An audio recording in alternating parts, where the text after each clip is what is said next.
अरे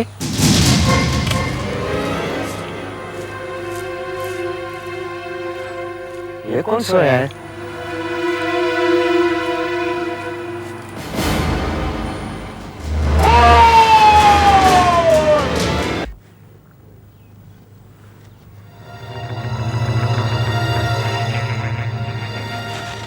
इसके शरीर में अकड़न शुरू हो चुकी है।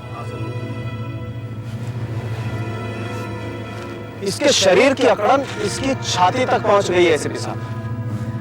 मेरे ख्याल से इसकी मौत कोई 8-9 घंटे पहले हुई होगी।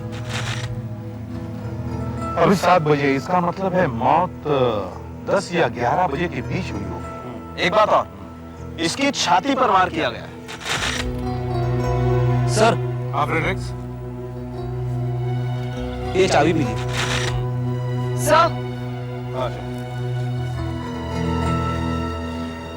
से ये देखिए, वॉलेट।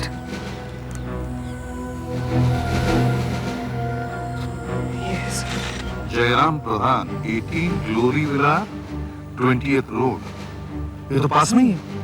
लगता है किसी ने इसे लूटने की कोशिश की है, बाद में लाश को यहाँ फेंक दिया गया। हो सकता है। सर, हाँ भैया।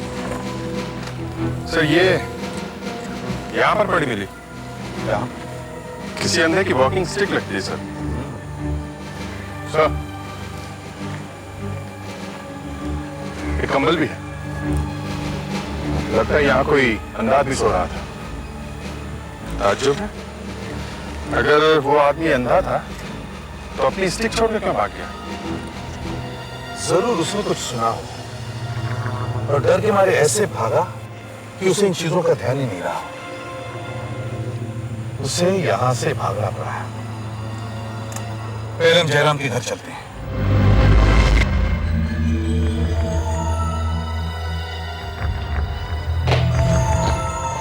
सर, लगता है घर में कोई नहीं है, ताला लगा हुआ है। कल रात से आदमी वहां मरा पड़ा है, फिर भी किसी ने उसे ढूंढने की कोशिश नहीं की, ना किसी ने रिपोर्ट लिखवाई। कहीं अकेला तो नहीं रहता था। सर, जो लाश के पास से चाबी मिली है, खोल के देखें। हाँ चलो।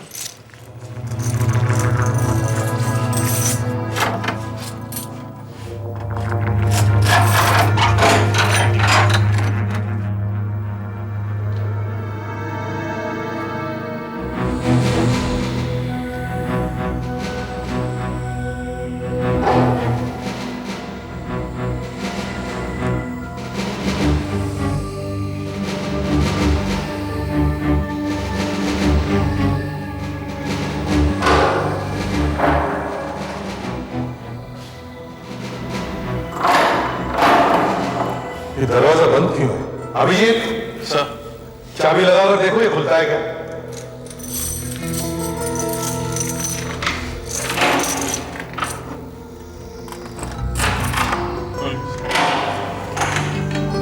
अरे ये क्या? टीवी, वीसीआर, साउंड सिस्टम, घड़ियां, ये सब क्या है भाई?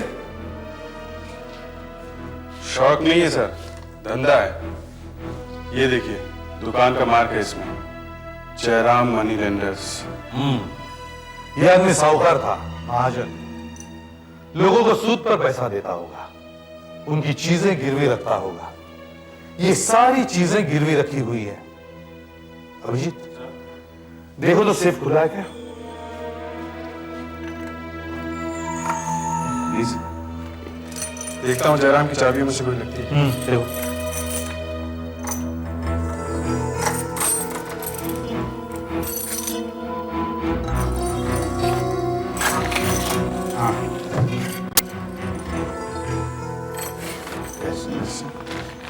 सौ 500 500 1,20,000 रुपए।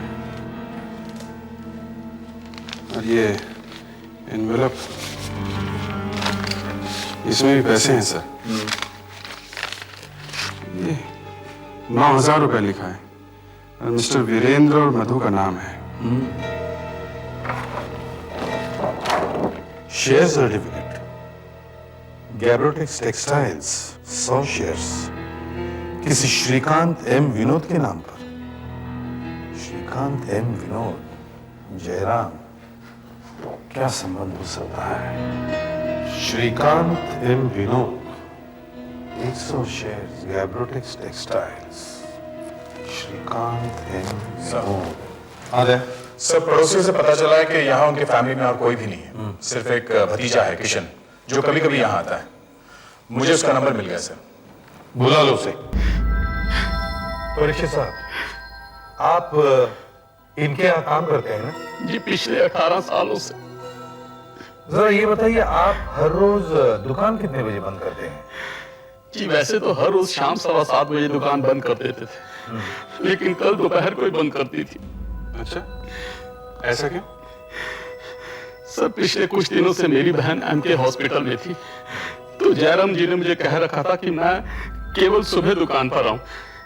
कल जयराम जी की तबीयत अचानक खराब होगी, तो मैं दुकान बंद करके सीधा उनके घर चला गया और उनको 9,000 रुपया दे दिया, जो लोगों की पेमेंट आई थी। उसके बाद मैं सीधा उनके घर से हॉस्पिटल चला गया। बस वो मेरा उनसे आखिरी बार मिलना था।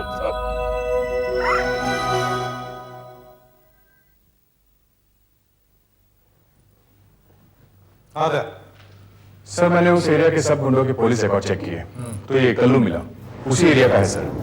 2 बार पकड़ा जा चुका है, ऋत्विक पार्क के पास लोगों को चाकू दिखाकर लूटते हुए। 1.5 साल की सजा भी काट चुका है। 3 महीने पहले सर जेल से छूट कर आया ये। अच्छा, पहले तो सिर्फ लूटता था, अब खून भी कर दिया चाकू से। नहीं साहब, मैंने काम छोड़ दिया साहब। अब मैं स्प्रे पेंटिंग करता हूँ साहब, कार पेंट करता हूँ साहब, और मेरा स्कूल से कोई लेना देना नहीं है साहब। तुम ये बताओ कि कल रात 11 बजे तुम कहाँ थे? मैं वक्त साहब में था साहब, काम कर रहा था। अगर आप लोगों को मेरी बात पर भरोसा नहीं है साहब, तो आप मेरे मालिक से पूछताछ कर सकते हैं। मैं सुबह 5 बजे तक वहीं था। और एक बात बोलूँ साहब, जिसने भी ये काम किया है ना साहब, बहुत ही घटिया किस्म का आदमी रहा होगा, वरना इस बूढ़े आदमी को क्यों मारता वो? जरूर कोई सर फिरा रहा होगा, जरूर कोई गर्दुल्ला होगा, ड्रग्स लेने वाला। अच्छा, ये हमें वही पास में मिला, किसी अंधे का होगा, सो रहा होगा। इसके बारे में तुम कुछ बता सकते हो? हाँ साहब, इसके बारे में मैं तो जरूर बता सकता हूँ। ये जरूर खरियाली का होगा, वही पार्क में सोता है। खड़ियाली? ये कैसा नाम है? नाम तो नहीं मालूम साहब।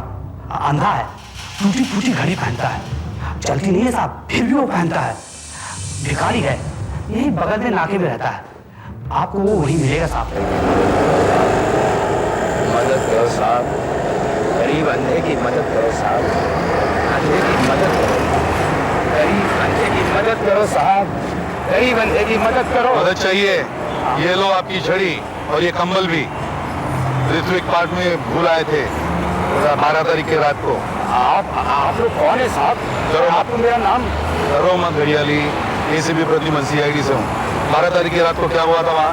मैं तो समझा नहीं साहब। तुम वहाँ पे घर से भाग गए थे, हैं? अपना कम्बल और छड़ी छोड़ के। क्या हुआ था? बताओगे कि सीआईडी ऑफिस ले चले, वहाँ बताओगे? हैं? मैं तो सो रहा था साहब, मैं सो रहा था साहब वहाँ बेंच पर, वहाँ रोज सोता हूँ साहब। वहाँ पर बहुत जोर से आवाज हुई और मैं जाग गया।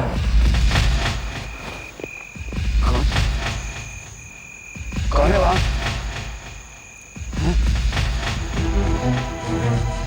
मुंह पे गर्म लगता है, बत्ती जलाई है क्या? कौन? मुझसे क्या चाहिए? मैं अंधा हूँ साहब, मैं भीख मांगता हूँ। मुझसे क्या चाहिए? बोलो, बोलते क्यों नहीं? सचमुच अंधे हो? सचमुच में अंधा हूँ साहब। ये देखिए मेरी छड़ी। चलो और भाग यहाँ से, चल भाग जा यहाँ से, भाग।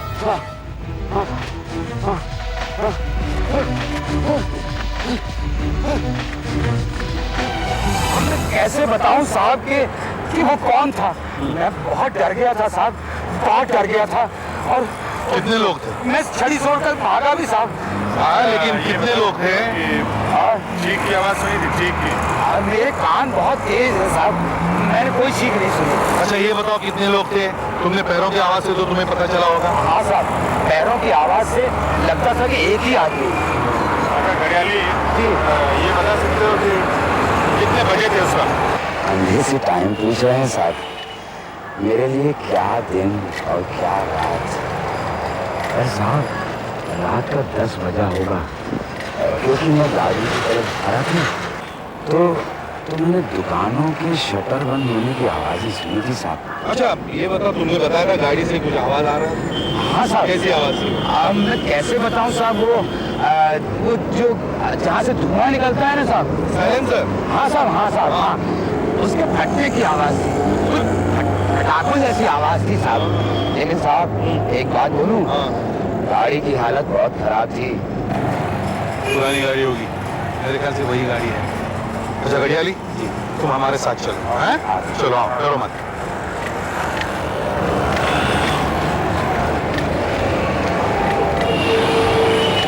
गाड़ी स्टार्ट करके देखते हैं कि कैसी आवाज आती है। दया, गाड़ी स्टार्ट करो।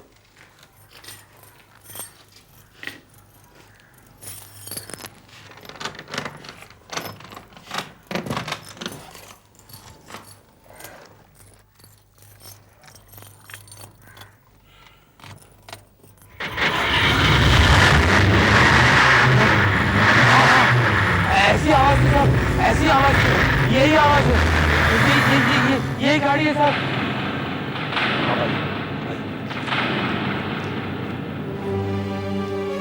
साइलेंसर वाकई फटा है सर, इसी की आवाज आ रही है। मतलब घड़ियाली ने जयराम की गाड़ी की आवाज सुनी थी। जयराम की गाड़ी पार्क में गई थी। दया, गाड़ी चेक करो। सर अच्छी तरह से चेक करो।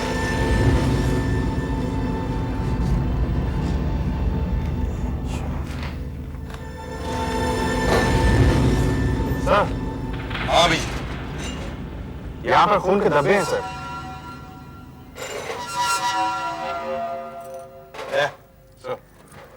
गाड़ी से फिंगरप्रिंट्स ले लो, स्टीयरिंग व्हील से, दरवाजे से, हैंडल से, सब जगह से। बाकी लोग मेरे साथ आओ। फ्रेडिक्स, दरवाजा खोलो। सर।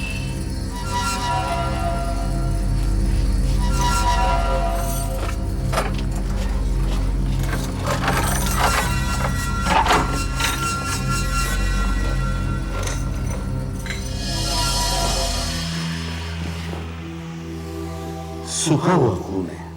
लगता है किसी ने पोंछने की कोशिश की, मगर खून टाइल्स में रह गया।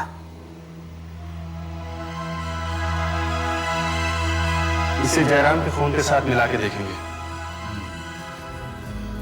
इसका मतलब है जयराम का खून यहाँ घर पर हुआ है। यह कोई पार्क में लूटने बूटने का केस नहीं है। बाद में लाश को गाड़ी में डालकर पार्क में फेंक दिया गया होगा। और फिर कातिल यहाँ आया और गाड़ी छोड़कर चला गया। सर, आ जाए। सर कार के स्टीयरिंग पर, हैंडल पर और दरवाजे पर कोई भी निशान नहीं। सब कुछ अच्छी तरह से साफ कर दिया गया है। सेफ में लाख रुपए से ज्यादा पैसे पड़े हैं। जयराम के कीचेन में सेफ की चाबी है, फिर भी पैसे वैसे के वैसे किसी ने हाथ तक नहीं लगाया। इसका मतलब है जयराम का खून पैसे के लिए नहीं हुआ, ये कोई और ही मामला है। सर, किशन जयराम का इकलौता वारिस है। हो सकता है ये काम उसी का हो। सर, आशा, सर किचन में ये प्लेट मिली है, इसमें राजमा के कुछ दाने हैं और डस्टबिन में ये एल्यूमिनियम फॉइल मिला है सर, इसमें आलू पराठे के कुछ टुकड़े हैं। मतलब जयराम ने खाना बाहर जाकर नहीं खाया, उसने घर पर ही खाना खाया और खाना खाते ही उसे मार दिया गया यहीं पर। आसपास के सभी होटलों में जाकर चेक करो, पूछो उस रात यहां खाना देने कौन आया था।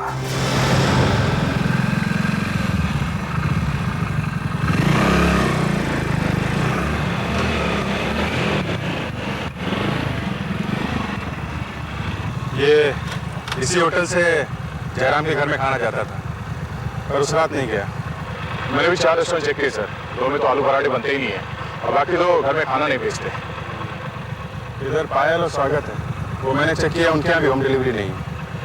सुधाकर को भी कुछ पता नहीं चला सर। एरिया के लगभग सारे होटल चेक हो गए, किसी के यहाँ आलू के पराठे नहीं है, किसी के यहाँ होम डिलीवरी नहीं है, तो ये जयराम के घर खाना गया कहाँ से?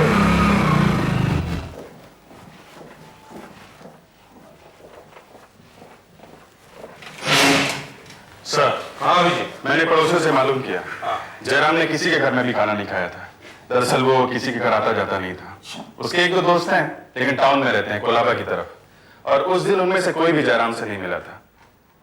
तो फिर खाना आया कहां से? हो सकता है खूनी खाना ले आया हो। जयराम की तबीयत ठीक नहीं थी, खाना लाने के बहाने उसके घर घुसाया और उसे मार डाला। आओ इस किशन से बात करते हैं। हाँ किशन साहब, तो बताइए 12 तारीख की रात 10 और 12 बजे के बीच आपका मैं पर आप मुझसे हाँ, मैं सीधे पॉइंट पर आता हूं। आपके अंकल का खून उनके ही घर में हुआ है। वहां कोई चोरी डकैती नहीं हुई है, ये कुछ और ही मामला है और हमें तुम पर शक है। हमने तुम्हारे अंकल के वकील से बातचीत की है। उन्होंने हमें बताया कि तुम्हारे अंकल के पास काफी पैसा था, करीब 2 करोड़ की संपत्ति थी उनके पास, और उन्होंने उसकी वसीयत अभी तक नहीं बनवाई थी। और कानूनन उस संपत्ति के हकदार सिर्फ तुम ही हो। अब मुझे पता तो था कि अंकल के पास पैसा है, लेकिन इतना पैसा है ये मुझे नहीं पता था। मैं तो अंकल को कहता रहता था कि अपनी खटारा कार बदल लो, पर अंकल कहते थे कि उनके पास पैसा ही नहीं है। वो 1 मिनट, आपका मतलब कि मैं 2 करोड़ के लिए अंकल का खून कर दूंगा? हाँ, शायद तुम्हें पैसों की जरूरत हो, और 2 करोड़ रुपए तुम्हें तभी मिलते जब तुम्हारे अंकल की मौत हो जाती। इसलिए तुमने सोचा कि अंकल को उड़ा ही देते हैं। फिर अब साफ साफ बताओ कि उस वक्त तुम कहां थे? मैं पिक्चर देखने गया था, वर्का थिएटर में। अकेले गए होंगे? जी, किसी ने देखा भी नहीं होगा आते जाते। नहीं, हमेशा यही होता है सर, आदमी अकेले पिक्चर देखने जाता है और किसी ने भी उसे नहीं देखा होता है। देखो, हमारी परमिशन के बगैर तुम ये शहर छोड़ नहीं सकते। मैं तुम्हें गिरफ्तार नहीं कर रहा हूं, मगर याद रखो तुम पर कड़ी नजर रखी जा रही है। सुधाकर सर चलो।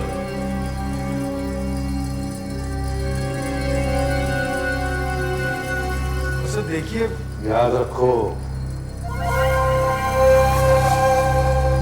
सर, दया और आशा एमके हॉस्पिटल गए हुए हैं जयराम के असिस्टेंट परीक्षित से मिलने के लिए।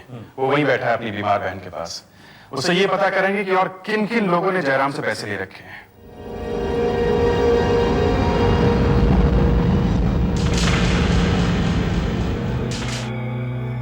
जी बताइए। परीक्षित जी, एक बात बताइए, इन दिनों किसी के पैसे आने वाले थे क्या? जी हाँ, मैंने आपको बताया था ना, उसी दिन 9,000 रुपये आया था मधु और वीरेंद्र साहब का। और एक मिस्टर माइकल थे जिन्होंने 2 लाख रुपया देना था। वो खुद जयराम जी के घर जाने वाले थे पैसा देने के लिए, क्योंकि जयराम जी की तबीयत खराब थी ना। उसी दिन? जी हाँ, उसी दिन जिस दिन खून हुआ। और एक मिस्टर विनोद थे जिन्होंने 80,000 रुपया देना था। यानी कि माइकल ने 2 लाख रुपए देने थे और विनोद ने 80,000 रुपए देने थे। जी हाँ, लेकिन साहब एक बात और थी। क्या? एक आदमी हर रोज दुकान पे फोन करता था और फोन पे वो अपना नाम परेश भाई बताता था। मैंने जयराम जी से भी कहा, जयराम जी से उसकी 1-2 बार बात भी हुई। बाद में जयराम जी ने कहा कि अगर उसका फोन आए तो उसे कह दो कि वो दुकान पे नहीं है। किस लिए फोन करता था वो? उस दिन उसका फोन आया था क्या? नहीं, लेकिन साहब उस दिन उसका एक आदमी दुकान पे आया, बड़ा खतरनाक दिखता था। क्या किया उसने? साहब वो मुझे धक्का मार के दुकान के अंदर घुस गया। उसने पूरी दुकान की तलाशी ली। फिर साहब उसने दुकान से एक फोन किया और वहां से चला गया। फिर आपने क्या किया? मैं क्या करता साहब, मैं तो डर के मारे दुकान बंद करके चला गया। और उसके बाद से दुकान आज तक बंद है? जी हाँ। उस फोन पर हमें उसकी उंगलियों के निशान मिल सकते हैं। यस। आप हमें दुकान खोलकर वो टेलीफोन इंस्ट्रूमेंट दे सकते हैं? जी बिल्कुल। हम वो टेलीफोन इंस्ट्रूमेंट ब्यूरो ले जाना चाहते हैं। जी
मुरुगन 1992 में मारपीट के जुर्म में 6 महीने की कैद, रहता कहां? 15 मांडोली चाल, केरकर रोड। अच्छा, एक मिनट।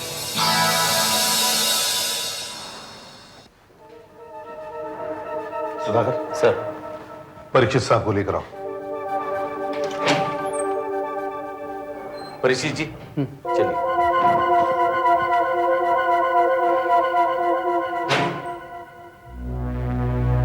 आइए।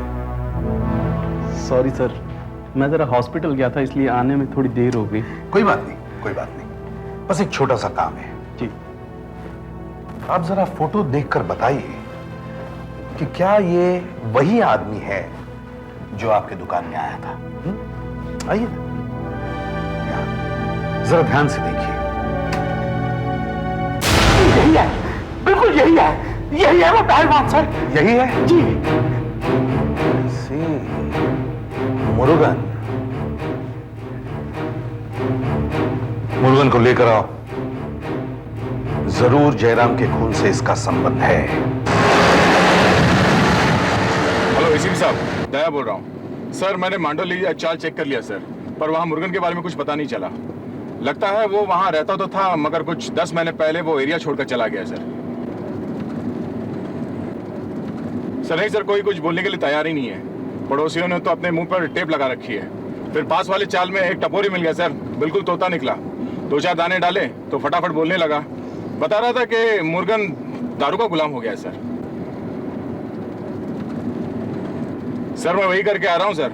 इतने अड्डों में जा चुका हूँ कि अब मेरे कपड़ों में से दारू की बू आ रही है। अभी और एक बार जा रहा हूँ, अगर वहां कुछ पता चलता है तो मैं आपको फोन करके बताता हूँ सर। हाँ sir, okay, thank you sir. Sir, mister Vinod. हाँ मिस्टर विनोद, आपने मिस्टर जयराम की 80,000 रुपये देने थे ना? जी देने थे, वो ठीक है, पर उसके लिए मेरे पास अभी 2 दिन का टाइम बाकी था। और वैसे भी मैंने अपने 100 शेयर्स उनके पास अमानत के तौर पर रखे हुए थे। आपको मालूम मेरे शेयर्स की कीमत कितनी है? 1 लाख रुपए, और जबकि मुझे देने थे उनके कुल 80,000 रुपए। ये कैब्रोटेक्स टेक्सटाइल के शेयर थे ना आपके? जी हाँ सर, वही जो जयराम के सेफ में रखे थे। जी हाँ वही। अब भला आप बताइए, ऐसे में क्यों उनका खून करने लगा मैं? अच्छा एक बात बताइए, 12 तारीख की रात को आप कहां थे? जी मैं तो अपने घर पर ही था। अच्छा, और आप माइकल साहब, आपको क्या कहना है? देखिए साहब, मैं जयराम के घर शाम के करीब 5:30 बजे पहुंचा था और उन्हें पैसे देकर आया था। 500-500 रुपए के 4 बंडल और 100-100 रुपए के 2 बंडल, 2,20,000 रुपए। ये 20,000 रुपए इंटरेस्ट। एक मिनट, लेकिन हमें सेफ में तो सिर्फ 1,20,000 रुपए ही मिले हैं। मगर मैं उन्हें पूरे 2,20,000 रुपए देकर आया हूं। मेरे पास रिसीट है, देखिए उन्होंने मुझे ये रिसीट दी थी और यहां पर उनके सिग्नेचर भी हैं।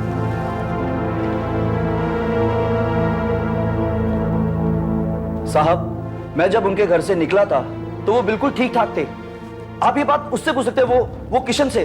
जब मैं उनके घर से निकल रहा था तो वो अंदर घुस रहा था। हाँ, वो तो हम उससे पूछेंगे ही, और ये भी पता करेंगे कि ये रसीद असली है या नकली। ये देखिए, ये जयराम के सिग्नेचर है। ये मैंने उसके ऑफिस में जो पेपर्स थे वहां से उठाए, और ये वो साइन है जो उस रसीद पर थे जो माइकल ने आपको दी। लेकिन ये साइन असली है कि नकली? मैं इन दोनों को मिला करके देखता हूं, दोनों को सुपर इंपोज करके देखता हूं।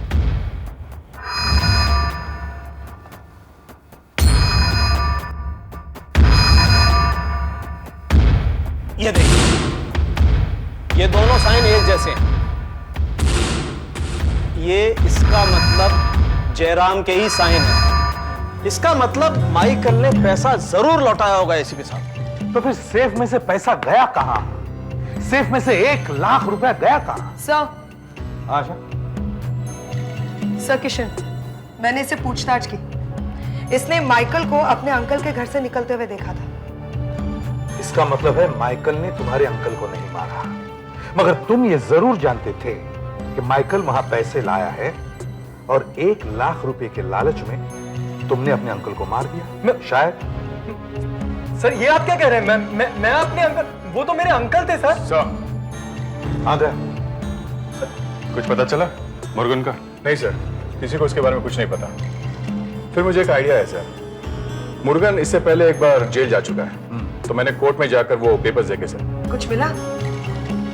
हाँ सर, मालूम है सर उसका जमानत किसने दी थी? किसने? परेश मित्तर ने। परेश भाई? हाँ, मुझे उसका एड्रेस मिला वहां, और मैंने उसके बारे में पूछताछ भी की सर। वो तो बहुत ही पहुंचा हुआ आदमी है सर। उसका बेटिंग का धंधा है और वो एक बुकी है। वो जयराम को लगातार फोन करता था, लेकिन उसका जयराम से क्या काम?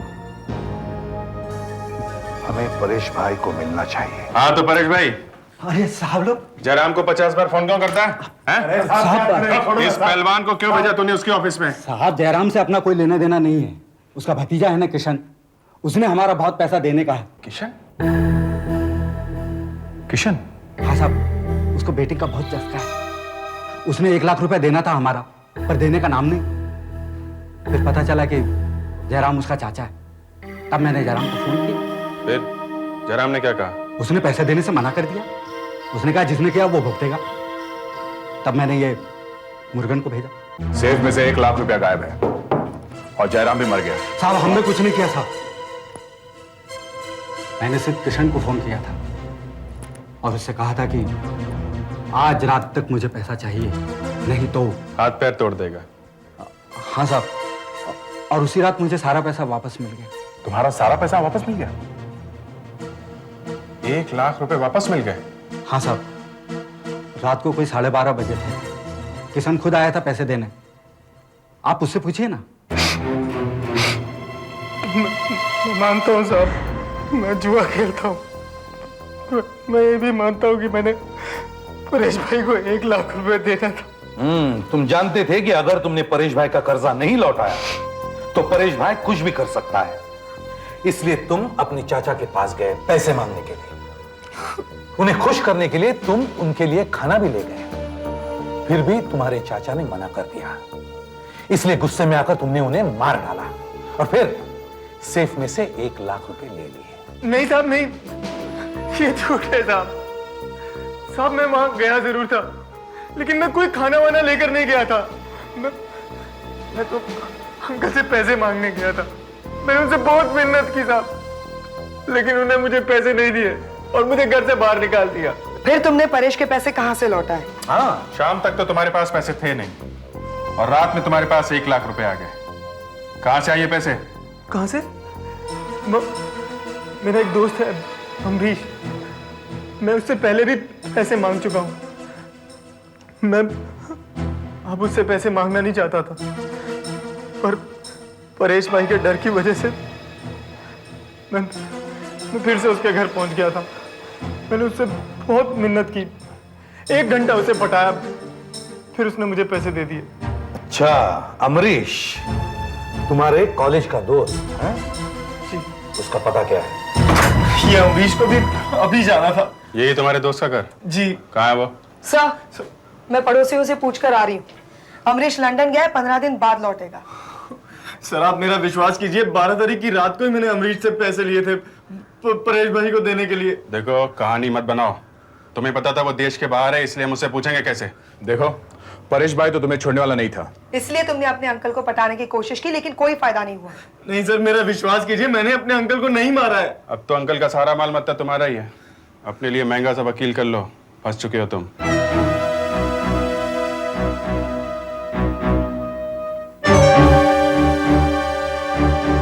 सर, ये रहा आज का पेपर। हाँ, देखते हैं गैब्रोटेक्स टेक्सटाइल का क्या हाल है, शेयर का भाव क्या है। सट्टा बाजार।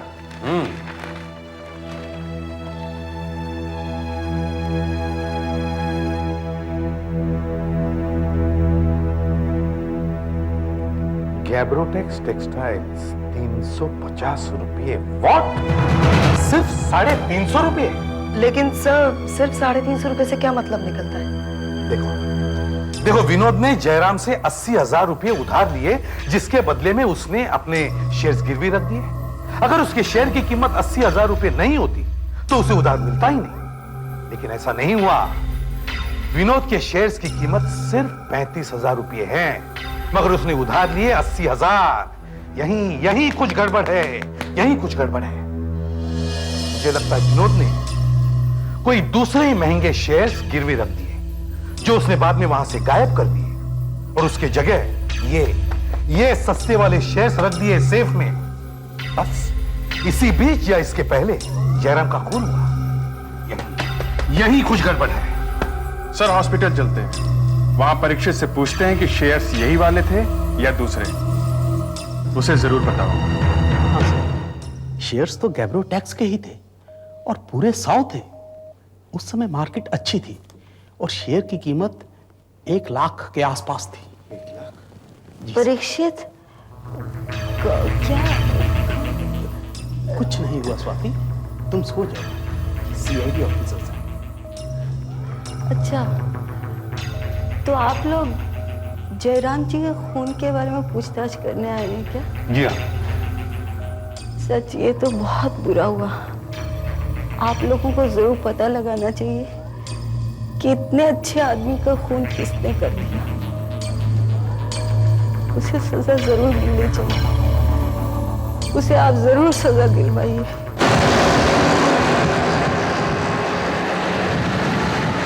सर, परीक्षित जी जो कह रहे हैं उससे एक बात बिल्कुल साफ है, विनोद खूनी नहीं है। और खूनी परेश भाई मुर्गन भी नहीं है सर।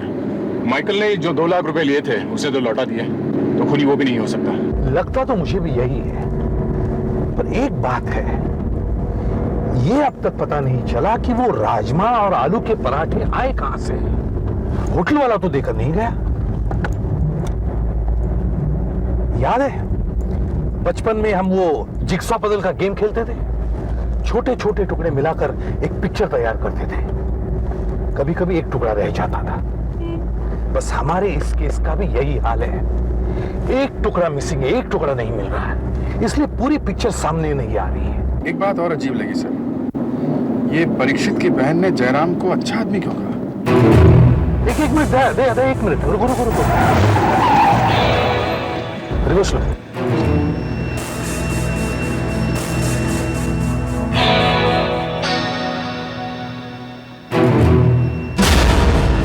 हमारी जिक्सॉ पजल का मिसिंग टुकड़ा मिल गया। अगर जो मैं सोच रहा हूं वो सही है, तो हमारे दोनों सवालों का जवाब मिल गया कि वो खाना आया कहां से और परीक्षित की बहन जयराम को अच्छा क्यों कह रही थी। होटल को चेक करो, ये हॉस्पिटल के बिल्कुल पास में ही है। आप लोग फिर से? पहचानो इसे। क्या ये वही आदमी है जो तुम्हारे यहाँ आया था? जरा ठीक से देखो। हाँ साहब, ये वही आदमी है। इसी ने 2-3 दिन पहले हमारे वास्ते खाना ले गया था। क्या हो रहा है ये सब? हाँ, थोड़ी देर पहले आपने कहा कि जयराम बच्चे आदमी थे, कैसे?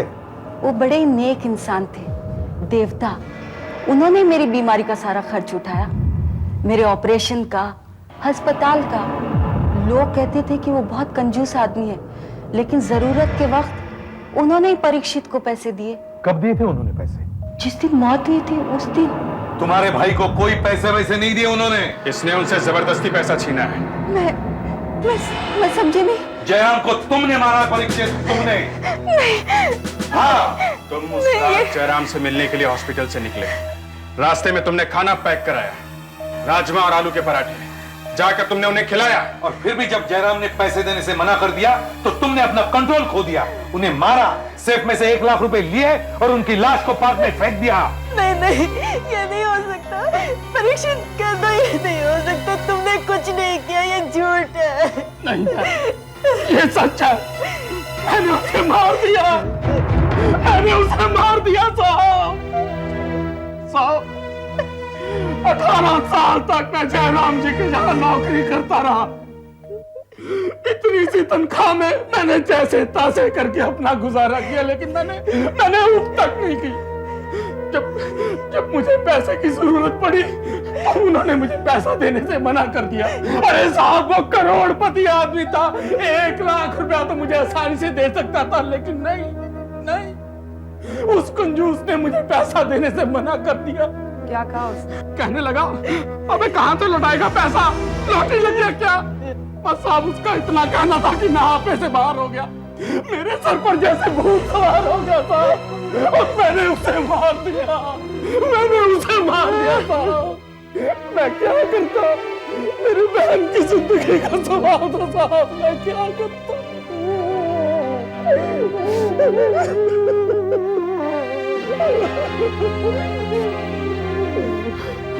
मुसीबत किस पर नहीं आती परीक्षित, हर कोई कातिल तो नहीं बन जाता।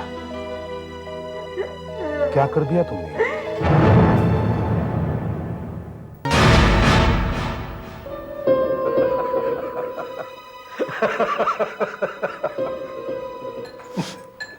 आशा, बाकी तुम्हारा फ्लैट बहुत अच्छा है, लेकिन तुम यहाँ अकेली रहोगी? सर, इतने साल पीजी रहने के बाद अब जाकर पूरा फ्लैट लिया है। खुशी तो बहुत हो रही है, लेकिन अकेले रहने की आदत नहीं है ना, इसलिए सोचियो किसी सहेली को बुलाऊं साथ में रहने के लिए। That's good. किराया तो बहुत होगा। नहीं, बहुत ज्यादा नहीं है, एरिया अप मार्केट नहीं है ना, इसलिए।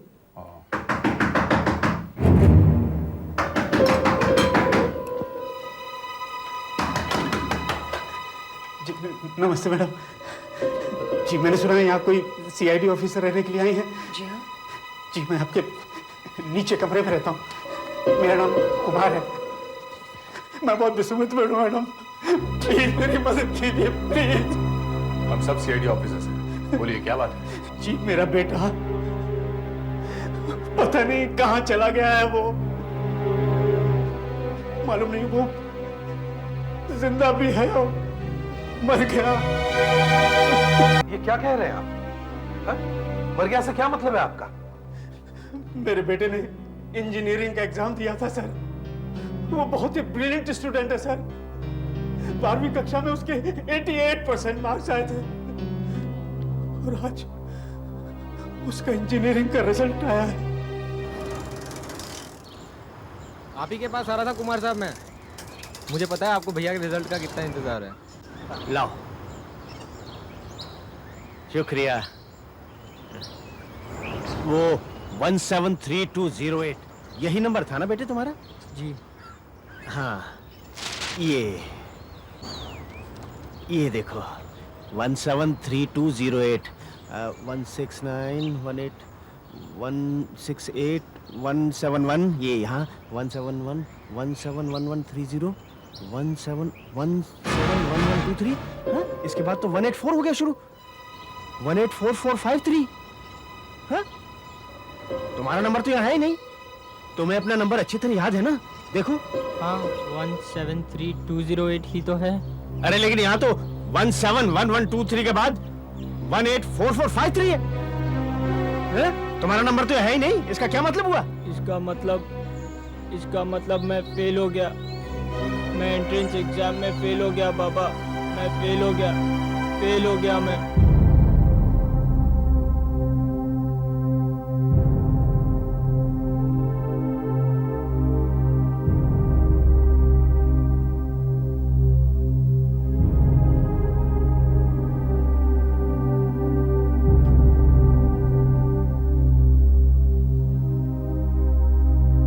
गए। क्यों अपने दोस्तों के साथ अपने फेल होने का जश्न मना के आए हो? हैं? नहीं नहीं मिठाई, मैं तो चुप रहो। तुम्हें जब ये किताबें पढ़नी थी तब तो तुमने पढ़ी नहीं। अब इन्हें पढ़ने से क्या फायदा? मालूम है ना कैसे मर मर के मैंने तुम्हें ये किताबें खरीद के दी थी, और कितनी मुश्किल से मैं तुम्हारी फीस जमा कराता रहा हूं। एक वेटर की तनख्वाह होती ही कितनी है, फिर भी मैंने अपना पेट काट काट के तुम्हें पढ़ाया, तुम्हारे इंजीनियर बनने का सपना देखा। सोचा था तुम इंजीनियर बन जाओगे तो हमारे सारे संकट, सारे कष्ट दूर हो जाएंगे, लेकिन तुमने मेरे सारे सपनों पर पानी फेर दिया विवेक। बाबा मुझे माफ कर दीजिए। अब बहुत देर हो चुकी है बेटे, मेरे ड्यूटी पर जाने का समय भी हो गया है। अगर मैं टाइम से नहीं पहुंचा तो ये नौकरी भी जाती रहेगी और फिर हम कहीं के नहीं रहेंगे।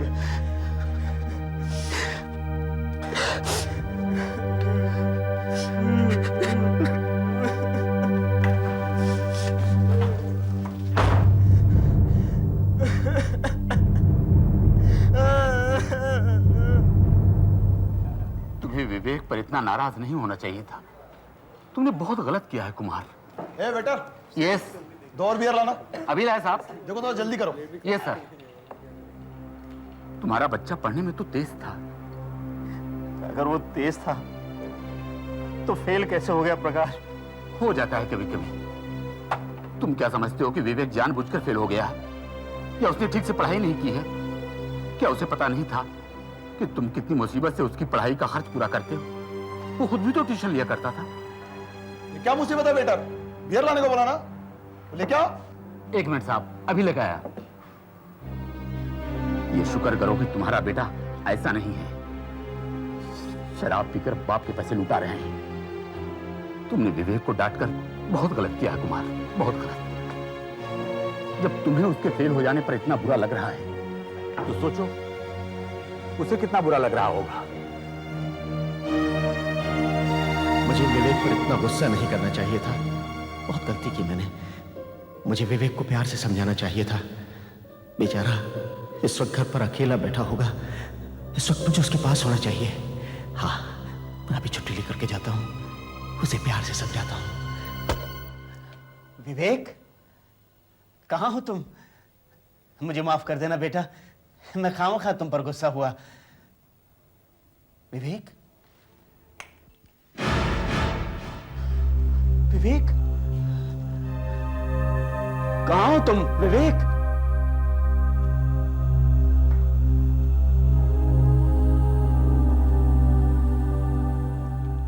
कहां गए ये?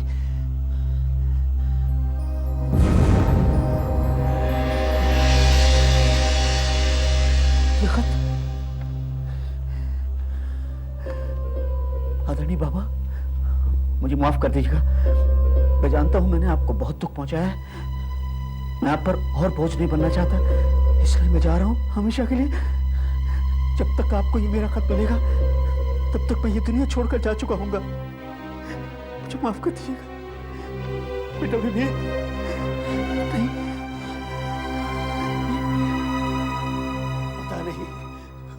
पता नहीं वो कहां चला गया होगा। मालूम नहीं वो जिंदा भी है या नहीं। प्लीज प्लीज मेरी मदद कीजिए, मैं आप लोगों के हाथ जोड़ता हूं, प्लीज। आपने आखिरी बार अपने बेटे को कब देखा था? जी 7:30 बजे, जब मैं ड्यूटी पर जाने के लिए निकला था तब मैंने उसे देखा था। और आप वापस कब लौटे? जी 10:30 बजे। 10:30 बजे? तो फिर 7:30 और 10:30 बजे के बीच उसने ये नोट लिखा होगा और फिर वो घर से बाहर निकल गया होगा। आपने उसके दोस्तों को कांटेक्ट करने की कोशिश की? हो सकता है वो किसी को मिलने गया हो। जी जैसे ही मैंने खत पढ़ा मैं तो पागल हो गया। फिर मुझे याद आया कि मुझे किसी ने बताया था कि यहाँ एक CID ऑफिसर ने फ्लैट लिया है। फिर मैं आपके पास चला आया प्लीज मेरे बच्चे को बचा लीजिए प्लीज सर, वो कहीं कुछ कर ना बैठे सर। चलो, मैं तुम्हारा कमरा देखना चाहता हूँ, शायद कुछ सुराग मिल जाए।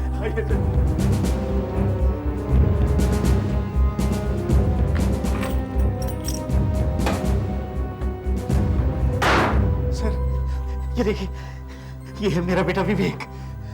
क्या आप इसके दोस्तों को जानते हो? कैसे लोग हैं वो, कौन है, क्या हम उन्हें मिल सकते हैं? सर एक महेंद्र है, दूसरा जीतू, एक लड़की है रश्मि या रेशमा, ठीक से मुझे उसका नाम भी नहीं मालूम। सर मैंने अपने बच्चे की जिंदगी में कभी दखल नहीं दिया, कभी उसके दोस्तों के बारे में कुछ नहीं पूछा, मुझे उसके दोस्तों के बारे में कुछ भी नहीं मालूम। सर मेरे बच्चे को बचा लीजिए सर, इससे पहले वो कहीं आत्महत्या ही नहीं कर ले, बचा लीजिए प्लीज सर, बचा लीजिए। देखिए देखिए, हम कोई ना कोई रास्ता निकाल ही लेंगे, आप घबराइए नहीं। आप मेरे साथ 1 मिनट के लिए आइए, आइए आइए आइए मेरे साथ आइए।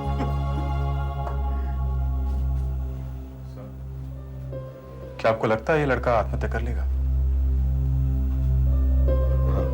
लगता है। वाकई? मगर क्यों? अभिजीत, इस शहर में जीना बहुत मुश्किल है, मगर मरना बहुत आसान है, बहुत आसान है। कभी कभी सोचता हूँ क्या हो गया है समाज को कि बेचारे बच्चे आत्महत्या करने पर मजबूर हो रहे हैं। हाँ सर, दिन पर दिन आत्महत्या करने वाले बच्चों की संख्या बढ़ती जा रही है। हाँ, लेकिन हम इस लड़के को मरने वालों की लिस्ट में आने नहीं देंगे। We have to save his life. Do you understand that? जाओ देखो, कहीं भी डायरी वगैरह मिलती है, देखो जल्दी देखो। सर यहाँ टेलीफोन की डायरी कहीं नहीं दिख रही।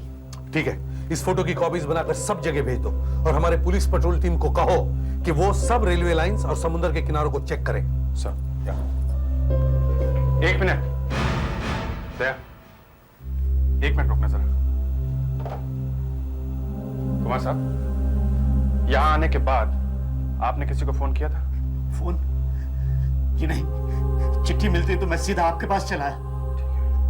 सर, हो सकता है कि विवेक ने यहाँ से जाने से पहले किसी दोस्त को फोन किया। फोन में रीडायल बटन हमें पता चल सकता है सर। Good point. कुमार साहब, जरा फोन का रीडायल बटन दबाकर देखिए, देखिए वहां से कौन उठाता है।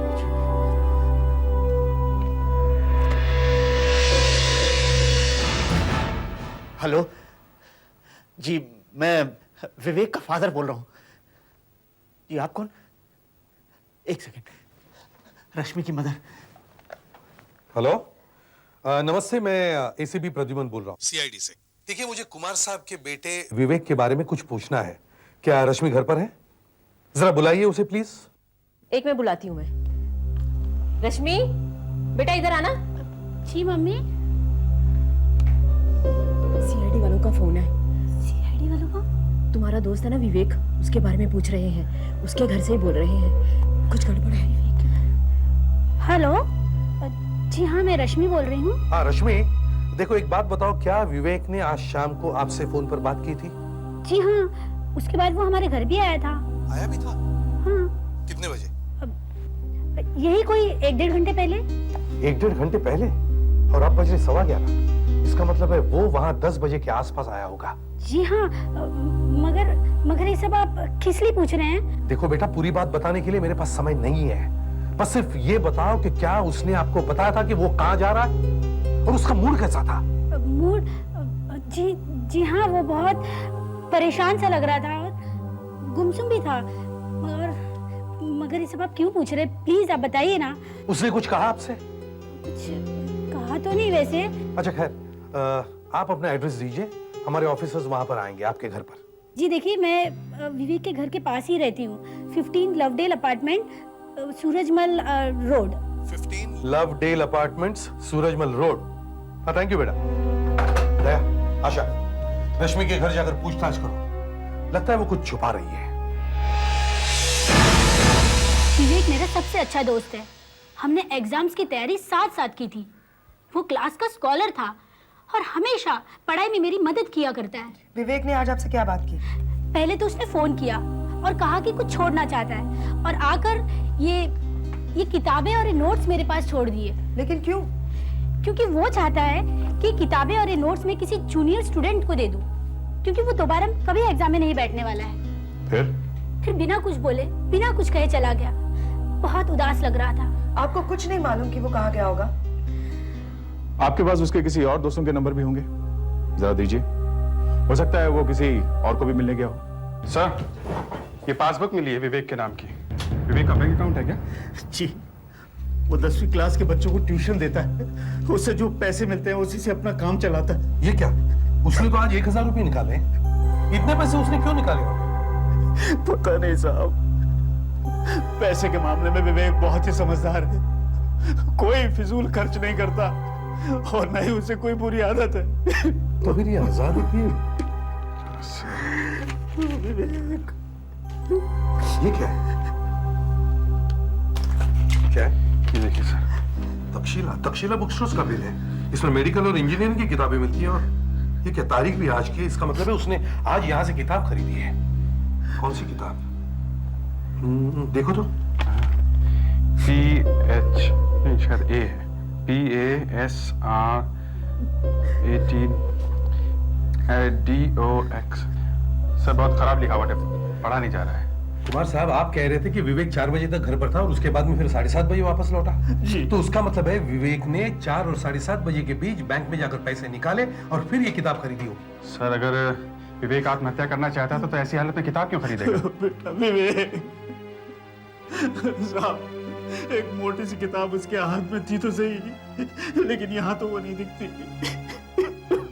खैर, दुकान का टेलीफोन नंबर तो है, मगर दुकान तो बंद हो गई होगी। फिर भी टेलीफोन डिपार्टमेंट से हम पता कर सकते हैं कि इस दुकान का मालिक कौन है।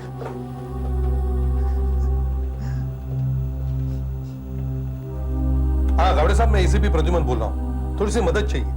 देखिए, पार्ला में एक बुक स्टोर है, तक्षशिला बुक स्टोर, उसका टेलीफोन नंबर है 901145। क्या आप बता सकते हैं कि ये टेलीफोन नंबर किस नाम पर रजिस्टर्ड है? हाँ, मैं होल्ड करता हूं। हाँ, सूरज दर्शन। अच्छा, इन मिस्टर सूरज दर्शन का घर का नंबर मिल सकता है? हाँ हाँ, 9022354। Okay, thank you very much, thank you. 9022354। इससे पहले कि मेरा बेटा कुछ कर बैठे, उसे ढूंढ निकालिए प्लीज। हाँ मिस्टर सूरज दर्शन, देखिए मैं एसीपी प्रद्युमन बोल रहा हूँ, CID। काफी देर हो गई सर, अभी तक धवन आया नहीं। सर, मैंने विवेक के सभी दोस्तों को फोन किया, मगर आज विवेक किसी को भी नहीं मिला और ना ही उसने किसी को फोन किया। मिस्टर धवन, सर देरी से आने के लिए माफी चाहता हूँ। आखिर बात क्या है? धवन साहब, फोन पर तो मैं कुछ ठीक से समझ ही नहीं पाया। आज आपकी दुकान से एक लड़का एक किताब खरीद कर लेकर गया। ये रही उसकी रसीद। क्या आप बता सकते हैं कौन सी किताब थी? और ये, क्योंकि ये PASR हमारे कुछ समझ में नहीं आ रहा है। ये सर वॉल्यूम 18 है। ये सूरज प्रकाशन की वॉल्यूम 18 है। अच्छा, ये मेडिकल की बुक है। मेडिकल? ये 18 क्या है? और ये लॉक स्टॉक्स, इसका क्या मतलब है? ये 18, ये मेडिकल गाइड का वॉल्यूम 18 है। और ये जो PH टॉक्स है ना, ये फार्मास्यूटिकल टॉक्सिकोलॉजी, ये MBBS स्टूडेंट की बुक है। मेडिकल की किताब विवेक के किस काम की? क्या आप दुकान खोलकर इस किताब की कॉपी दिखा सकते हैं प्लीज? हाँ हाँ, क्यों नहीं। थैंक यू, लाइए। हाँ।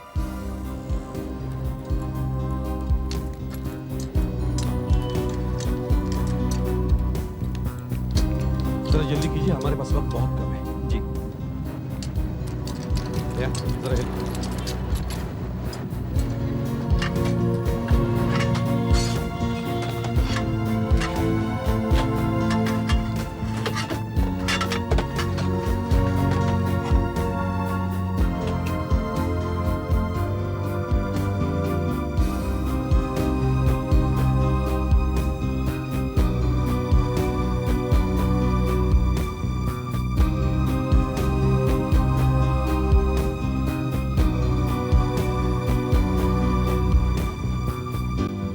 फार्मास्यूटिकल टॉक्सिकोलॉजी, मालूम है ना क्या है ये? यस सर, जहरीली दवाइयों के बारे में। इस किताब में उन दवाइयों के बारे में लिखा है जिनका ओवरडोज लेने से मौत भी हो सकती है और जिनका इस्तेमाल बहुत सोच समझकर करना चाहिए। तो सर, इसीलिए विवेक ने एक किताब खरीदी। क्योंकि वो आत्महत्या करने के लिए जहर लेने वाला था। वो लड़का कितने बजे यहाँ आया था? जरा बिल दे सकता हूँ? Bill number 702। सर मैं हमेशा रोज 8 बजे दुकान पर आता हूँ और जब मैं आज आया तो मुझे मेरे असिस्टेंट ने बताया कि उसने 1 घंटा पहले 700 नंबर की नई बिल बुक निकाली। मतलब 7 बजे, और 702 नंबर का बिल विवेक का है। इसका मतलब है विवेक ने 7 बजे के बाद ये किताब खरीदी है। और उसके बाद वो घर गया, मतलब 7:30 बजे। उसके बाद उसने थोड़ा समय किताब पढ़ने में लगाया होगा कि उसे कौन सी दवाई खानी चाहिए। और 9:30 बजे उसने रेशमा को फोन किया और 9:45 बजे उसके घर पहुंचा। और उसके बाद वो दवाई लेने गया, मगर तब तक तो सभी दवाई की दुकानें बंद हो गई होगी। तो उसे डे एंड नाइट केमिस्ट से दवाई लेनी पड़ी होगी।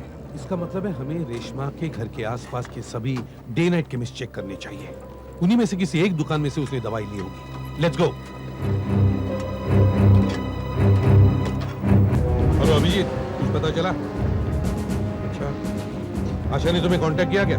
उससे कुछ? अच्छा ठीक है, मैं उसे कांटेक्ट करूंगा। हाँ मैं वहीं पहुंचता हूँ।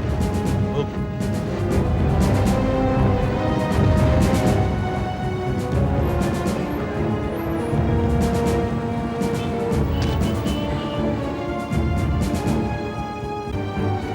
अभिजीत? नहीं सर, कुछ पता नहीं चला। मैंने विवेक की फोटो सबको दिखाई थी, पर इनका कहना विवेक इधर आया नहीं। मैंने भी पूरा किंग सर्कल एरिया चेक किया, कुछ नहीं। और आशा का भी फोन था, कह रही थी सायन में भी वो कहीं नहीं गया। पता नहीं विवेक ने दवाई कहां से ली होगी, जाने कहां होगा इस वक्त। कहीं उसने दवाई खा तो नहीं ली होगी सर? Let's go.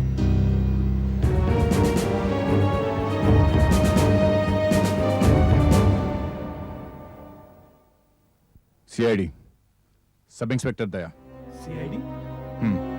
एक बात बताइए, आपने इस लड़के को देखा है? हो सकता है ये यहाँ आज दवाई लेने आया हो। हाँ, ये तो वही लड़का है जो कुछ देर पहले आया था। हाँ साहब आया था और हमसे दवाई भी लेके गया। आया था? हाँ। आखिर उसने दवाई खरीदी ली, कैसे रोका जाए उसे? सीआईडी, सब इंस्पेक्टर दया। सीआईडी? एक बात बताइए, आपने इस लड़के को देखा है? हो सकता है ये यहाँ आज दवाई लेने आया हो। हाँ, ये तो वही लड़का है जो कुछ देर पहले आया था। हाँ साहब आया था और हमसे दवाई भी लेके गया। आया था? हाँ। आखिर उसने दवाई खरीदी ली, मुझे एसीपी साहब को बताना चाहिए। हेलो, हाँ दया बोलो। क्या उसने गोलियां खरीद ली? कितने देर पहले? अच्छा, किधर है वो दुकान? अच्छा ठीक है, तुम वहीं पर रुको, हम अभी वहां पहुंच रहे हैं।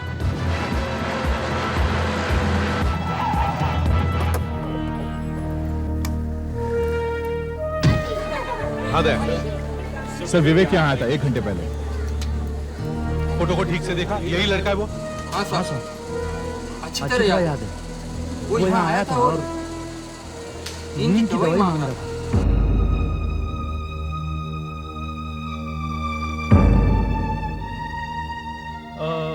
दो स्ट्रिप कैलॉक्सिन 50 मिलीग्राम देना प्लीज।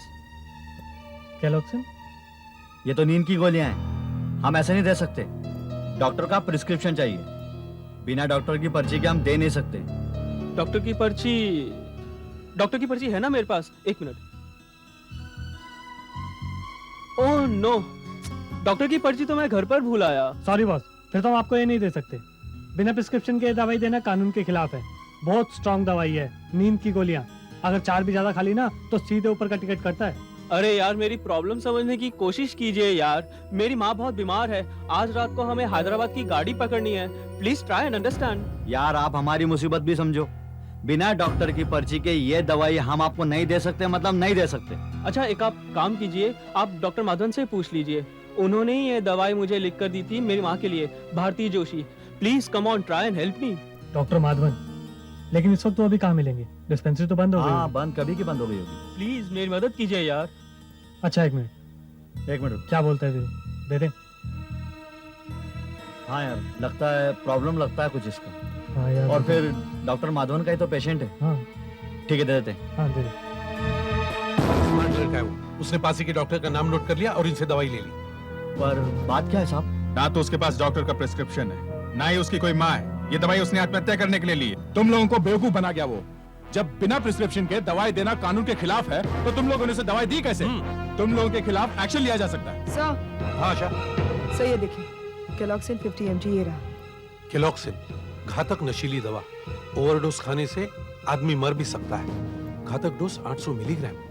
अगर उसने 800 मिलीग्राम खा लिया तो मर जाएगा। सर विवेक ने 50 मिलीग्राम की 20 गोलियां ली है, मतलब 1000 मिलीग्राम। इतनी गोली खाने तो मर जाएगा सर। सर ये देखिए, यहाँ लिखा है केलॉक्सिन का ओवरडोज लेने के 15 मिनट बाद ही आदमी कोमा में चला जाता है और उसके आधे घंटे में उसकी मौत हो जाती है। 15 मिनट में कोमा? हमें किसी भी हालत में उसे ढूंढना ही होगा। अगर वो दवाई खाने वाला था तो वो ऐसे जगह जाकर बैठेगा जहां उसे कोई तंग नहीं करेगा। Yes sir. कोई होटल सर, कोई होटल। इसीलिए शायद उसने 1000 रुपए निकलवाए थे होटल का किराया देने के लिए। हो सकता है। जब वो दवाई लेकर यहाँ से गया तो वो किस तरफ गया, कैसे गया? रिक्शा से गया, टैक्सी से गया कि पैदल गया? कैसे गया? जल्दी बताओ। सर सड़क तो एकदम खाली थी, ट्रैफिक भी नहीं था। मेरे ख्याल से पैदल गया होगा वो। नहीं, मैं देखा साहब वो टैक्सी में गया। जैसे ही वो यहाँ से बाहर निकला, सामने एक टैक्सी आकर रुकी और वो उसी में चला गया। टैक्सी में? हाँ, उसमें से दिनेश साहब उतरे थे। ये दिनेश कौन है? पीछे की बिल्डिंग में रहते हैं, फर्स्ट फ्लोर पर। वो उतरे और वो लड़का उसमें बैठकर चला गया। दिनेश पीछे के बिल्डिंग में, फर्स्ट फ्लोर। Let's go. घड़ी एकदम चकाचक लग रही थी, बिल्कुल नई जैसी, और अंदर हरे रंग की लाइट जल रही थी और उस लाइट से मुझे बहुत खुंदक आ रही थी। गाने चल रहे थे अंदर। और ड्राइवर कैसा था? ड्राइवर यही कोई 20-22 साल के आसपास होगा। एक सरदार जी था। टैक्सी? आपने टैक्सी कहाँ से ली थी? चेंबूर से टैक्सी ली थी मैंने, मार्बल फैक्ट्री के बाहर से। रास्ते में टैक्सी वाले ने आपसे कुछ बातें की? जैसे वो लोग अक्सर गप्पे मारते हैं। बातें? अरे सर बातें इतनी कर रहा था कि पूछो मत। सड़क पर गड्ढे पड़े हुए ना, तो रास्ते भर में म्युनिसिपैलिटी वालों को गालियां देते हुए आ रहा था। कुछ और, कोई और बात जल्दी से उस टैक्सी ड्राइवर के बारे में बता सकते हैं?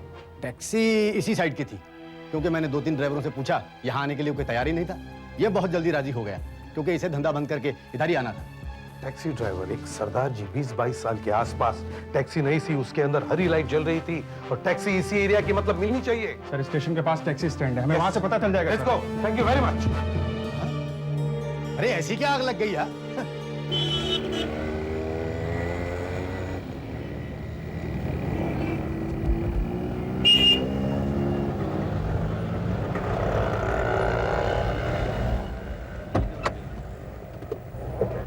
सब शायद कोई पैसेंजर है।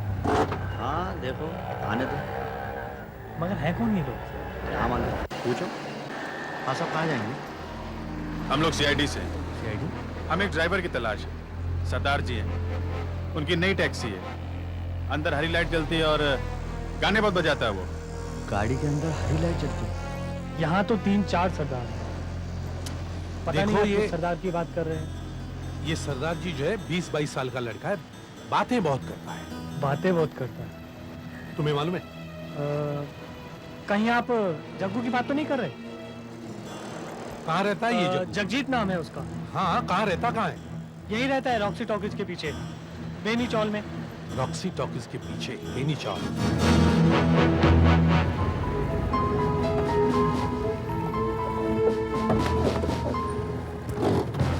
हाँ।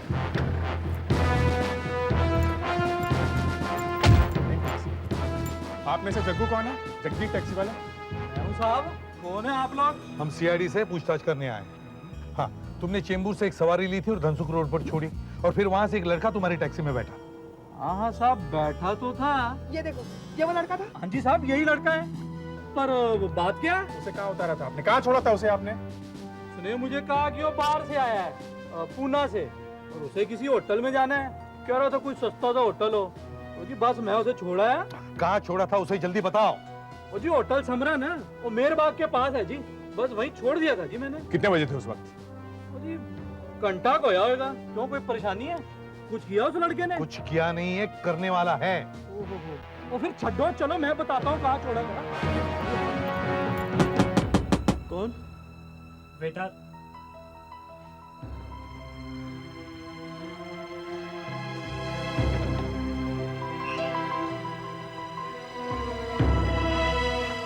आपने पानी मंगाया था साहब? Thank you. आप जाइए प्लीज, मुझे डिस्टर्ब मत करना। प्लीज जाइए। Hello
control room, hello control room, hello sir.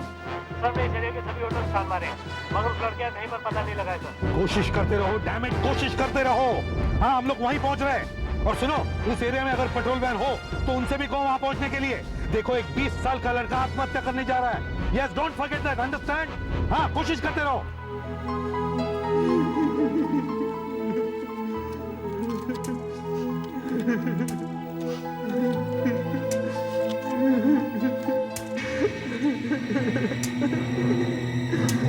दया जल्दी चलो, सदाजी और कितनी दूर है ये होटल? इसी रोड पे सर, इसी रोड पे है, बस आगे ही है।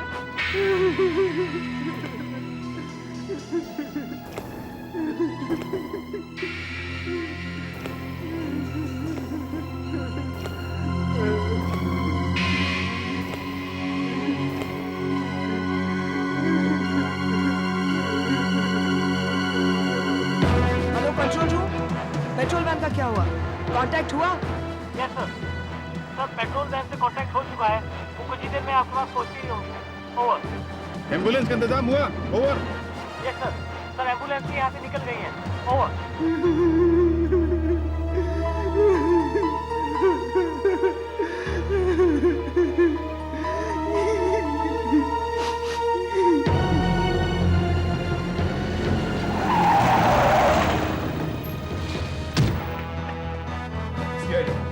एक घंटे पहले यहाँ एक लड़का कमरा लेने आया था, कहाँ है वो? नहीं साहब, यहाँ तो कोई नहीं आया था। देखो, बकवास मत करो, हमें पता है वो लड़का यहाँ आया था। यही होटल है साहब, मैंने उसे यहीं छोड़ा था। ये उसका फोटो है। देखो, ये लड़का यहाँ आया था जरूर, चाहे उसने यहाँ रूम लिया हो या ना लिया हो। अच्छा, तुम्हारे अलावा यहाँ और कोई ड्यूटी पर है? हाँ सर, जब मैं खाना खाने के लिए गया था तो शिशिर नाम का एक लड़का था। बुलाओ उसे। मैं भी बुलाता हूँ। शिशिर, शिशिर। देखो, हम लोग सीआईडी से हैं। इस फोटो को ध्यान से देखो। ये लड़का यहाँ आया था? जी सर, आया था। कह रहा था कि पूना से आया हूँ, एक कमरा चाहिए। सामान वामान नहीं था सर उसके पास।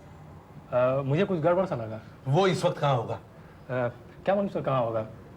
कमरे के लिए पूछ रहा था, लेकिन मैंने मना कर दिया। हमें तो लगा हम मंजिल के बहुत पास हैं। लेकिन एक बात है सर, क्या? मैंने उसे कहा था कि तुम पुष्पक होटल चले जाओ, वहाँ तुम्हें कमरा मिल जाएगा। पुष्पक होटल कहाँ है? यही सर, दूसरी गली में है, ये सिग्नल के पास ही है। Good, thanks. मुझे पता, चलिए मैं बताता हूँ।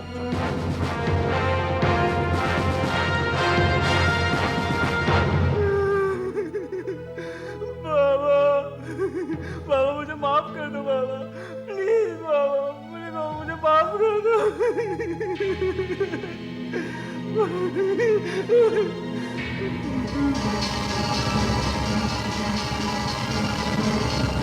क्या 311 नंबर साहब, अभी अभी पानी पिला कर आ रहा हूँ। 1 मिनट सर, इसके बाद आपको डिस्टर्ब ना करें।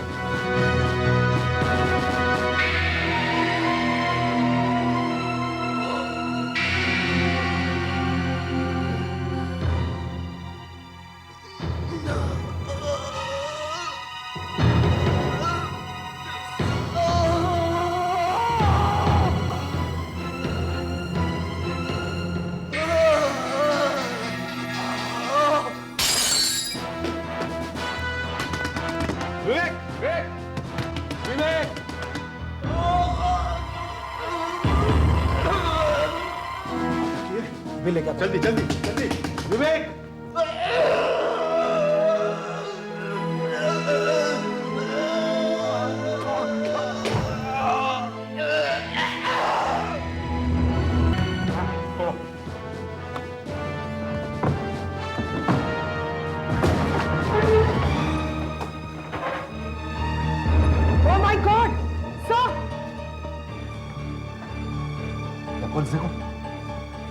विवेक, इसकी पल्स तो ना के बराबर है, हालत बहुत खराब है इसकी। विवेक, विवेक, विवेक, डॉक्टर को बुलाओ जल्दी। Doctor, doctor! इसको बिस्तर पे लेटा देते हैं, आराम से। डॉक्टर साहब प्लीज।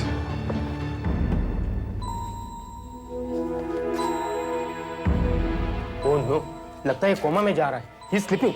आप कुछ करिए ना प्लीज। देखिए वक्त बहुत कम है, लीजिए आप इसका स्टमक पंप कीजिए। ट्यूब दो मेरे पास। ओह माय गॉड, इसने तो कैलोजिन खाई है। इसे पेप्रामाइसिन का इंजेक्शन लगाना पड़ेगा।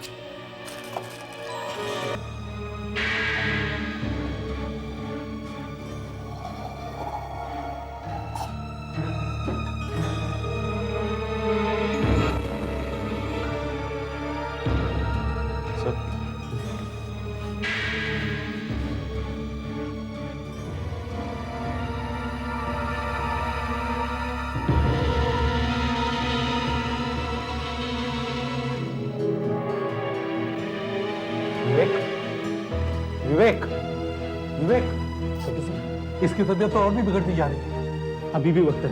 विवेक, विवेक, विवेक, विवेक, देखिए इसे सोने नहीं देना। विवेक, विवेक, विवेक, विवेक, विवेक, विवेक, विवेक। इसने आंखें खोल दी है, जल्दी से इस हॉस्पिटल ले चलो। बेटे विवेक, विवेक, बेटे विवेक, विवेक। कुमार साहब, आपका बेटा बच गया, उसे होश आ गया। आइए। विवेक, अब इसकी तबीयत कैसी है? अब ये खतरे से बाहर है। बेटा विवेक, भगवान का लाख लाख शुक्र है बेटे कि तुम बच गए। मुझे माफ कर दो बेटा, मुझे माफ कर दो। बाबा, बाबा, बाबा, मैंने 20 गोलियां खाई थी, फिर मैं जिंदा कैसे हूँ? हमने तुम्हें बचा लिया बेटे। विवेक, हमने सुना था तुम एक समझदार लड़के हो, फिर ये क्या किया तुमने? हाँ? मैं फेल हो गया था सर, फिर जीने से क्या फायदा? 1 साल बचाने के लिए तुमने अपनी सारी जिंदगी दांव पर लगा दी, मगर ये नहीं सोचा कि तुम्हारे बाद तुम्हारे बाबा का क्या हाल होगा। अरे पास फिर तो सारी जिंदगी चलता रहता है। अभी से ये हाल है तो आगे चलकर क्या होगा? हैं? मजबूत बनो, थोड़ा लड़ना सीखो। देखो विवेक, परीक्षा में फेल होना कोई बुरी बात नहीं है। बुरी बात यह है कि तुमने अपनी जान लेने की कोशिश की, और ये सिर्फ कायर लोग करते हैं। कुमार साहब, सिर्फ आपका बेटा फेल नहीं हुआ है, बल्कि आप भी फेल हुए हैं। आपने इसे मजबूर किया ये सब करने के लिए।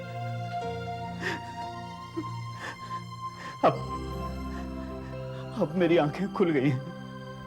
बेटा, बाबा, बाबा, बेटा, अब भी कुछ नहीं बिगड़ा है।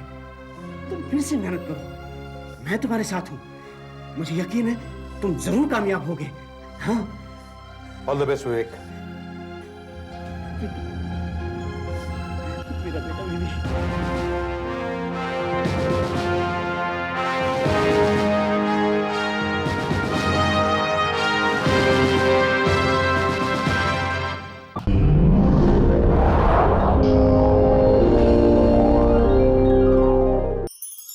ऐसे और भी मज़ेदार वीडियो के लिए हमारे चैनल को लाइक, शेयर और सब्सक्राइब करें।